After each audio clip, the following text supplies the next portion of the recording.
You guys see my screen? Yeah. Yeah.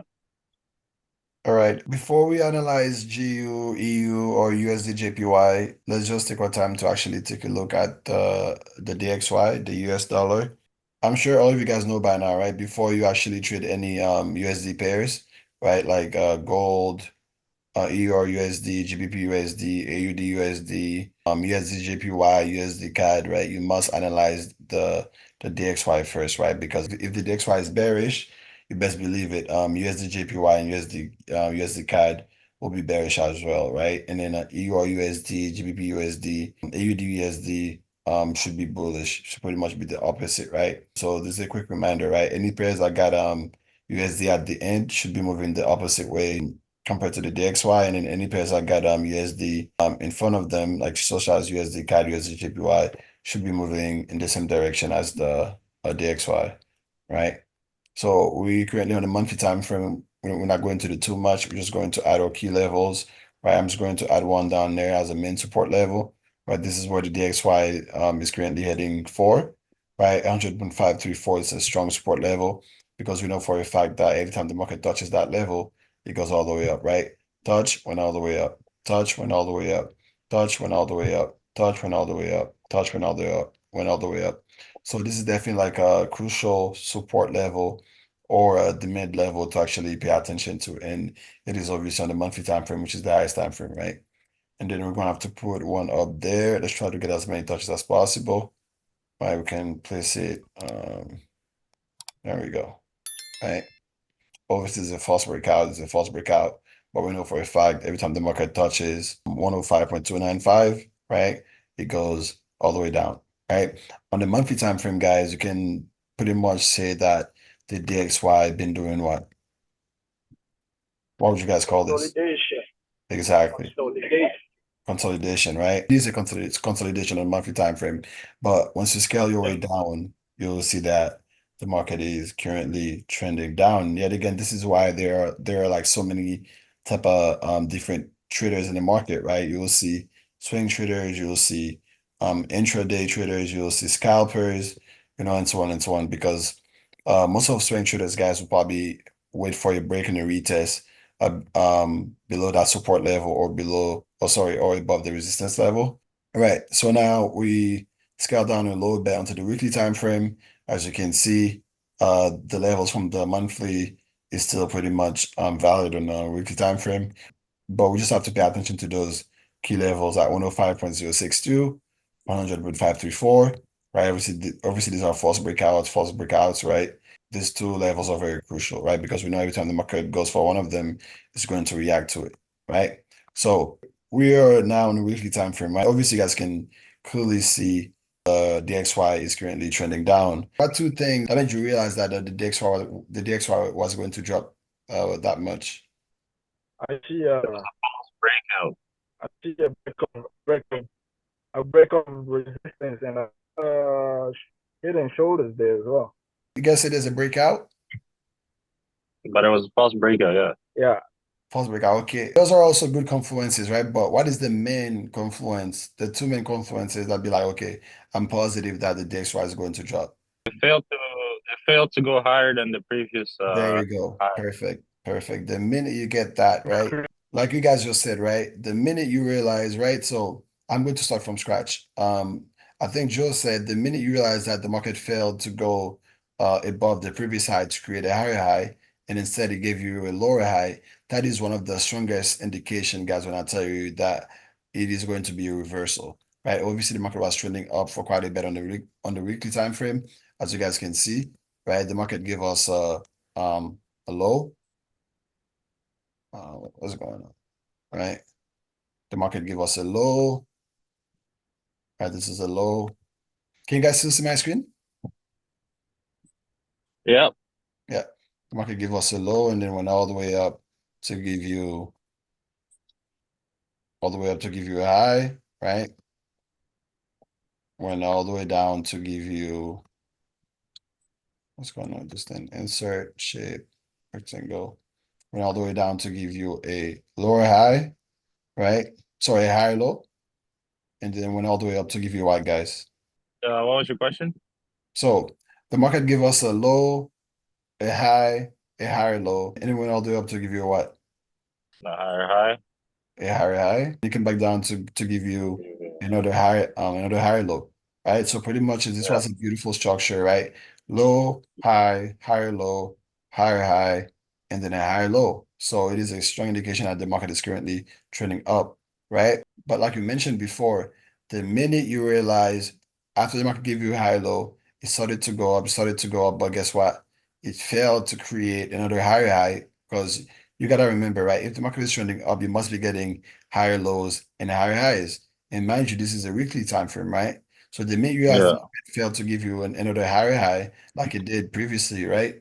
So that is a strong indication that the XY was going to reverse. And this is why we made so much money buying GBP USD because if the DXY is going to trend on the downside, GBP USD should be trending on the upside, right? Like we said before, guess what? The mid market failed to create a higher high. It give you a what? It give you a lower high. Yeah.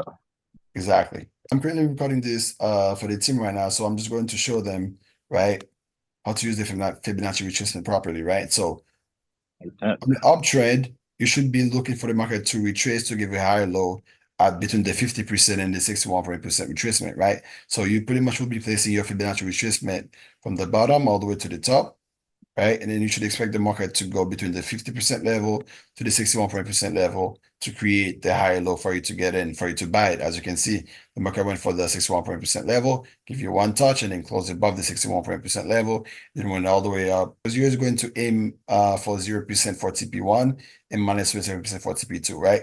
So went all the way up to smash your TP at the 0%, right? At the previous structure, and then went all the way up again to create a higher high for TP2 at the minus 27%, right? This is exactly Yeah. how we trade, right? We look for the trend. If it is an uptrend, you should be buying only at the higher lows, right? So just wait for the market to retrace to give you the next higher low for you to get in. And then you just gotta repeat the same process over and over and over and over again, right? Then you're gonna have to Yeah. place your fib again from the most recent higher low, right? To the most recent higher high. You're gonna wait for the market to create the next higher low at the 61% level again, which it did, right? 61% level, created the higher low, then went all the way up, right? You always got to pay attention to structure as well, right? Nothing is ever guaranteed when it comes to trading, right? The market failed to go above that level to create the next higher high, right? For it to still be in an uptrend, the market created what instead, right? Yeah. It gave you a what? To give you a lower high. Exactly. So, and this was a strong indication for me to be like, yo, the DXY is going to be bearish. I remember way back, probably last month, I was telling Zam like, Zay, bro, the DXY is going to drop. The DXY is going to drop. The DXY is going to drop. The main reason I was telling Zay that is because I see the market failed to actually create another higher high and actually give us a lower high. And this was my key indication that the DXY was going to drop. And this is why I've been bearish on the DXY for like all the way, I'd say since last month, right? So, Yeah. and then also if you got the Fibonacci retracement level as well, right now you have to do the opposite. Grab the fib from all the way from the top, drag it all the way to the bottom. Guess what? The market, what we see with this, we went for the 78 points. It's supposed to be at the 61.8%, but obviously went all the way up to grab liquidity at the 78.6. If you go to the daily time frame, it makes a lot of sense, right? Guess what? And then went back down to close below the 61.8%. And that was my key indication that the DXY was going to drop, right? It is very, very, very, very, very, very, very, very crucial to analyze the DXY before you trade any GBP, any USD pairs, right? GBP USD, EUR USD, USD CAD, USD JPY, EU to USD, you name it, even gold as well, right? It is very crucial to analyze the DXY, right? Remember, I said there are two things that that made me realize that the DXR was going to drop.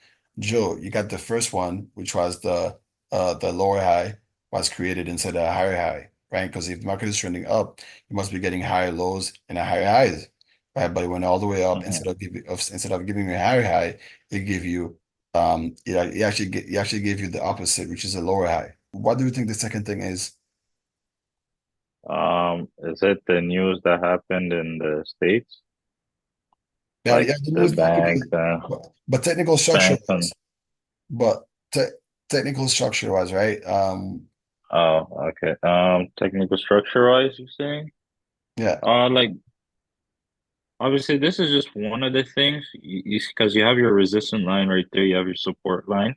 So it broke above it, and Hmm. then a lot of people would have thought, okay, it's time to buy. Even that candle in the middle right there between the red and the green, a Yeah, lot of people would exactly. have thought, okay, this is time to buy because it failed to go back below, and Exactly. then it just it just went back down below the resistance.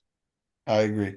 These also can be confluences as well. But the second thing as well is for me, that was for me, what was the break in the retest of the trend, right? I'm going to Yeah. show it to you guys real quick as well.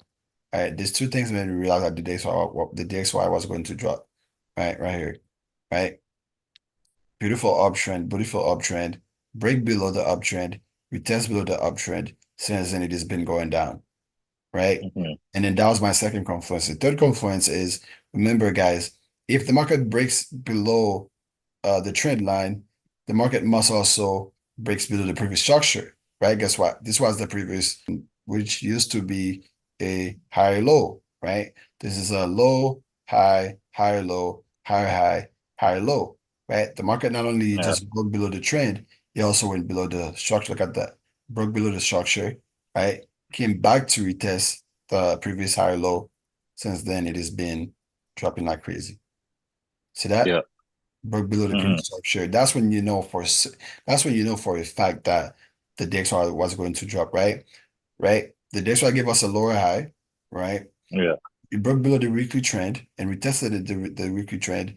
It also broke below the previous structure.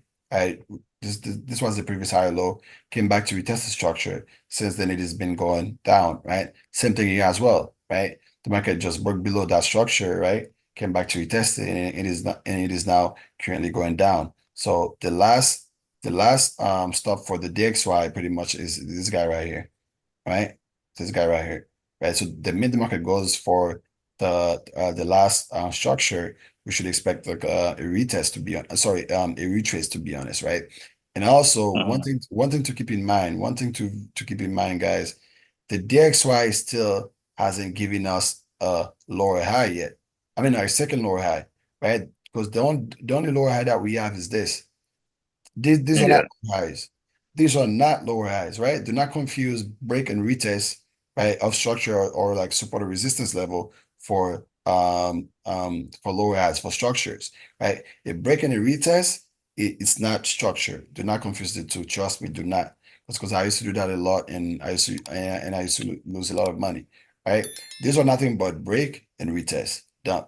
Break and retest and done.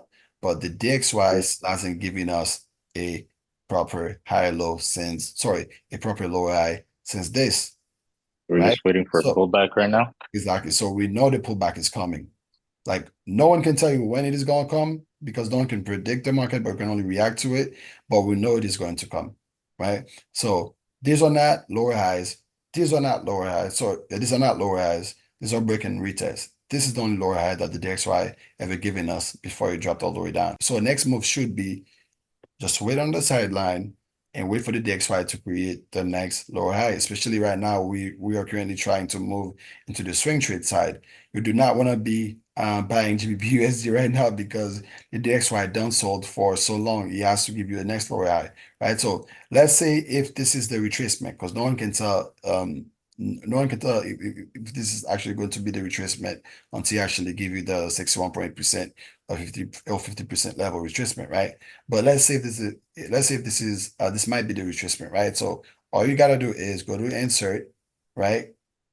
Fib retracement level, right? Place it from the most recent structure, which is the most recent lower high, right? To the low, right? And you should expect the market to actually go for the 61% retracement level, right? To give you the next lower high, for it to keep going down, right?